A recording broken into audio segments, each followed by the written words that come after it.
Hello, this is Attorney Chato Olivas and this is video number 2. Ito ay isang exclusive video para sa mga members ng Remedial Law Tutorials ng Easy Law Online. Yung video number 1, it deals with general principles. Now this video is about jurisdiction and this is part Roman numeral number 2 in the 2024 bar syllabus. Under the topic of jurisdiction, meron tayong letter A on aspects of jurisdiction.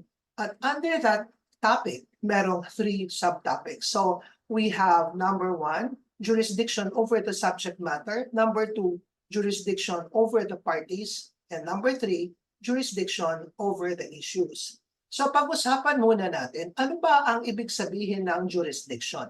Well, I would define it as having the power and authority to make a decision about a specific subject matter. As for example, whether or not the plaintiff is entitled to his claim of 5 million pesos against the defendant. So that is the subject matter, the claim of 5 million pesos against the defendant. Now, when we say that a court has jurisdiction over the parties, okay, we mean that the court has the power to make a decision that is binding upon the parties to a case. And when we say that a court has jurisdiction over the issues, we mean that the court has power to make a decision about the legal or factual issues that the parties are fighting about. Sa point na to, kung medyo hindi nyo naiintindihan, just hang on because later on, you will be able to understand it. Ganyan talaga ang procedure. You have to read through it, you have to listen, you have to understand, and then there will come a time na mag-gel and you will be able to grasp what the procedure is all about. Okay, so for now, tandaan nyo lang na meron tayong 3 klaseng jurisdiction na pinag-uusapan. Again, number 1, subject matter. Number 2, parties. And number 3, issues. Ito ang tinatawag na the 3 aspects of jurisdiction. Now, let's talk about jurisdiction over the subject matter. Jurisdiction over the subject matter is the power and authority of a court to hear, try, and decide a case. Ulitin ko, it is the power and authority of a court to hear, try, and decide a case. Let me give an example. So we have 2 parties, the lessor who owns a house and lot in Manila, and the lessee who is renting the house and lot. Okay? The obligation of the lessee is to pay the lessor a specific amount of money as rent on a specific date. So ito yung upa na binabayaran ng lessor. Suppose the lessee defaulted in the payment of rent. Hindi siya nakabayad ng upa. Hindi siya nakabayad for 3 months. And it is stated in the lease contract that if the lessee does not pay rent, this amounts to a violation of the lease contract and the contract is automatically terminated.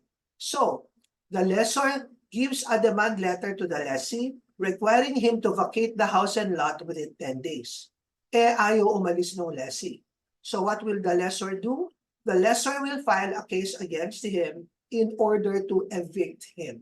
This kind of action is known as unlawful detainer, and that is governed by Rule 70 of the Rules of Court. Now, in what court should the lessor file the action for unlawful detainer? The answer is in the Metropolitan Court, since the property is located in Metro Manila. Question: how do we know that it is to be filed in the Metropolitan Court? Answer: because according to the law, it is the Metropolitan Trial Court that has jurisdiction over unlawful detainer cases. So anong batas ito? Ito ay ang Batas Pambansa or BP 129 as amended. Sa Pilipinas, the subject matter jurisdiction of courts is defined by BP 129 as amended, and this is known as the Judiciary Reorganization Act of 1980.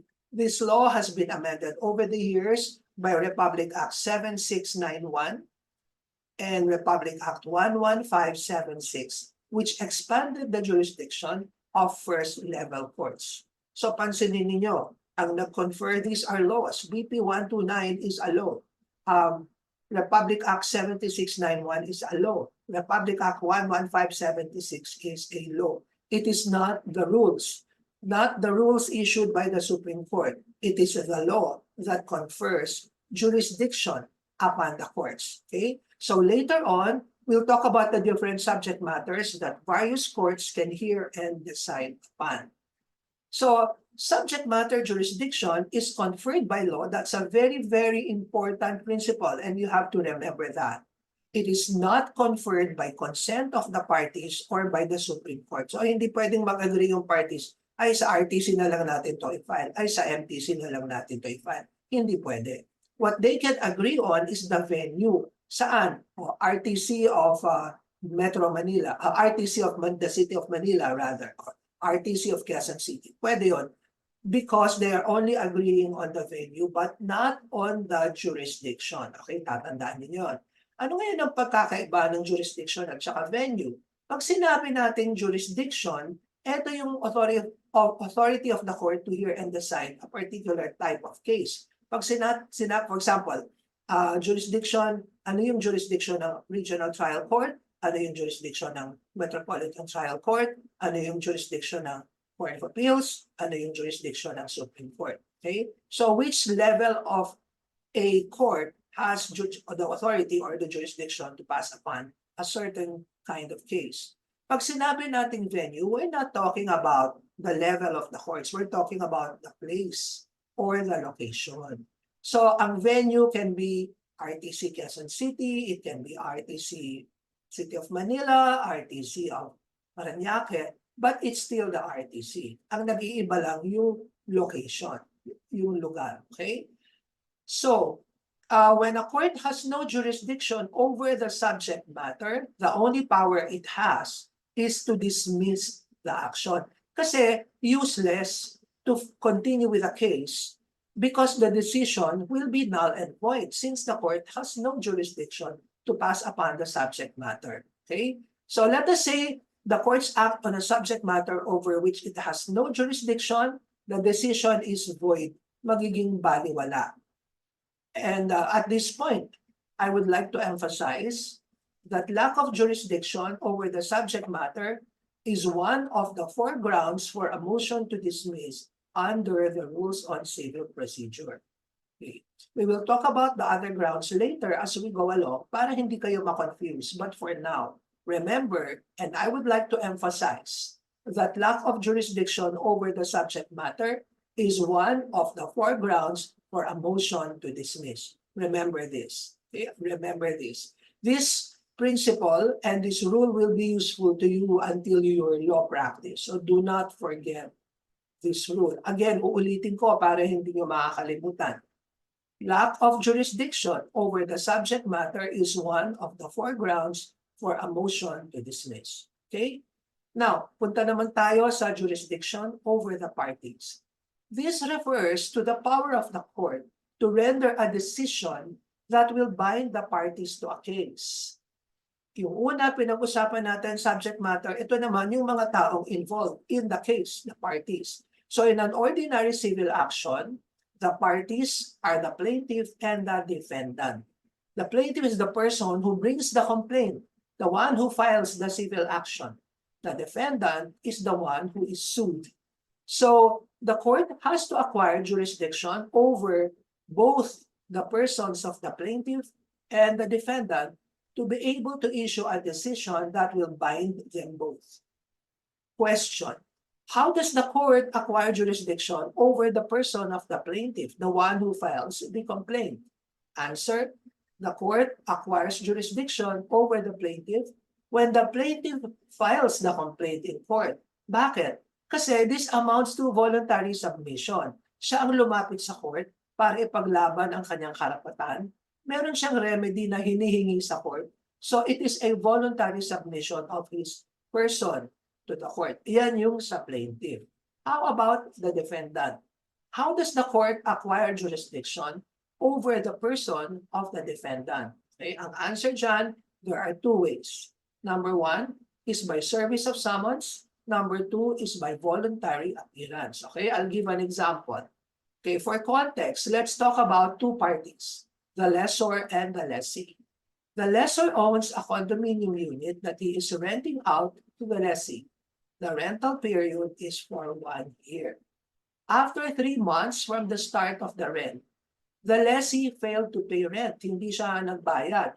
So the lease contract states that when the lessee fails to pay rent, the lease contract is automatically terminated and the lessee must vacate the condominium unit within 5 days from written notice. So ang ginawa ng lessor, nagpadala siya ng letter sa lessee demanding him to vacate the condominium unit within 5 days from notice. The lessee refuses to vacate, so the lessor files a civil action for unlawful detainer to evict the lessee. So ang tawag sa ganitong civil case is unlawful detainer, and this is governed by Rule 70 of the Rules of Court. Pag-aaralan natin yan later on. Okay, so whenever a complaint is filed by the plaintiff, the usual procedure is that the court will issue summons. Itong summons, this is a written document that is issued by the court addressed to the defendant, where the court tells him that a case has been filed against him. A copy of the complaint is attached and the defendant is given 30 days within which to file an answer. When the defendant files an answer, he submits his person to the jurisdiction of the court. So this is the first way in which the defendant submits his person to the jurisdiction of the court, by submitting his answer to the complaint. Okay. Question. Suppose the defendant has not received summons but learns somehow that a case was filed against him and he hires a lawyer to defend him. The lawyer then files a formal entry of appearance as counsel for the defendant. This entry of appearance by the lawyer is equivalent to voluntary submission by the defendant. Okay? So to recap, there are 2 ways in which the defendant submits his person to the jurisdiction of the court. Number 1, by filing an answer to the complaint. Number 2, by voluntary submission, such as when his legal counsel files a formal entry of appearance. Okay, so the third aspect of jurisdiction is jurisdiction over the issues. So na-take up na natin yung jurisdiction over the subject matter, jurisdiction over the person, and now the third one is jurisdiction over the issues. Okay, so the issues refer to the facts and laws that the parties are fighting about. So in our example about unlawful detainer, the factual issue is whether or not the defendant violated the terms of the contract of lease when he failed to pay rent from the 4th month of the lease onwards. The legal issue is whether or not the defendant should be evicted from the premises. Okay. Now, if you have to hear this again, i-rewind nyo lang yung video para makuha ninyo talaga yung points na gusto kong i-emphasize. Okay.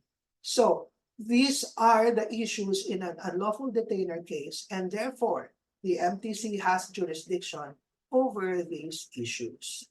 Important point. Okay, ito, very important point. Jurisdiction is determined by the allegations of the complaint. At ito kasi sinabi natin kanina, subject matter jurisdiction is conferred by law. Yet, it is determined by the allegations of the complaint. I would like to repeat, it is the complaint that determines subject matter jurisdiction. The answer does not do so. Okay, to illustrate this concept more concretely, if the complaint is for unlawful detainer, the MTC has subject matter jurisdiction. An unlawful detainer is filed by a landlord who leased out a piece of real property filed against the lessee who continues to stay despite termination of the lease contract or despite violation of the lease contract. Suppose that the lessee as defendant claims in his answer that he is the owner of the real property in question. And his purpose here is to attempt to prove that the case is not for unlawful detainer, but the issue involves ownership of the property. Bakit naman yun gagawin ng defendant? You see, when the issue involves possession, such as in an unlawful detainer case, the MTC has jurisdiction. When the issue involves ownership, the RTC has jurisdiction. So in this example, the defendant is trying to make it appear that the issue is one of ownership and not possession. So the MTC does not have subject matter jurisdiction over the case. Hindi ba sinabi natin, if a court does not have subject matter jurisdiction, that is a ground for a motion to dismiss. And so the goal of the defendant here is to have the case dismissed. All right. So we have these two pleadings. The complaint, which raises the issue of possession, since it is an unlawful detainer case, it is an MTC case. The other pleading is the answer, which raises the issue of ownership, which is an RTC case. So anong gagawin ng court? Should the MTC dismiss the case just because the defendant said that the issue is one of ownership and therefore under the RTC jurisdiction? The answer is no. Why? Okay? Because of the principle that I mentioned. The allegations of the complaint determine the subject matter jurisdiction. The allegations of the answer does not determine the subject matter jurisdiction. All right? So again, the reason is that the allegations of the complaint, not of the answer, determine the subject matter jurisdiction. Okay, so to recap, so far we have discussed the three aspects of jurisdiction. Number one, jurisdiction over the subject matter. Number two, jurisdiction over the person. Number three, jurisdiction over the issues. And we also discussed the concept that jurisdiction is determined by the allegations of the complaint. If you have questions, i-post nyo lang dun sa comment box para masagot ko. And better if you post it so that everybody can see, so that all the members can benefit from your question and the answer. All right, so in the next video, we will talk about the specific types of cases over which each court has subject matter jurisdiction.